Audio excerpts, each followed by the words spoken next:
Thank you for being an original co-sponsor on H.R. 554, the Taiwan Conflict Deterrence Act. I modeled this bill on the Holding Iranian Leaders Accountable Act, which the House passed this spring and included in our national security package, and President Biden signed it into law this spring.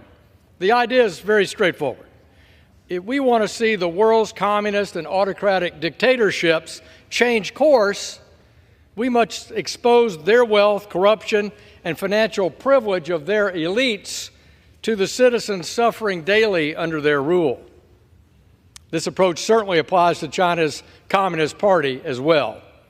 The CCP leaders sit atop an authoritarian state littered with cronyism, kickbacks, graft, bribery, and a colossal misuse of public funds. If China chooses to attack the free people of Taiwan, H.R. 554 requires the Treasury Secretary to publish the illicit assets of Beijing's senior-most leaders, including the names of financial institutions and maintaining accounts. As Mr. Sherman noted, our 1979 recognition of the government in Peking, now Beijing, rests on the foundation that the future of Taiwan would be determined by peaceful means, and that any other method, including boycotts or embargoes, is considered a threat to peace and security in the Western Pacific. At a time when the Chinese youth face a 17% unemployment rate and Xi has failed to deliver a social safety net and families are battered by sinking real estate debt, let these corrupt officials explain to ordinary Chinese citizens how they acquired their riches on a government salary, even as they call on their public to support war across the Taiwan Strait.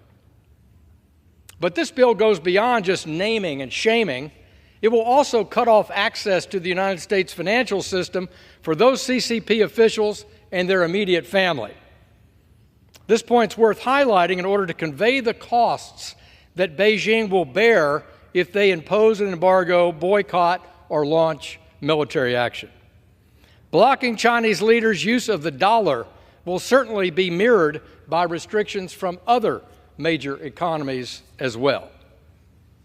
And for Chinese officials whose families profit from their ill-gotten gains, they too will find the world becoming a much smaller place.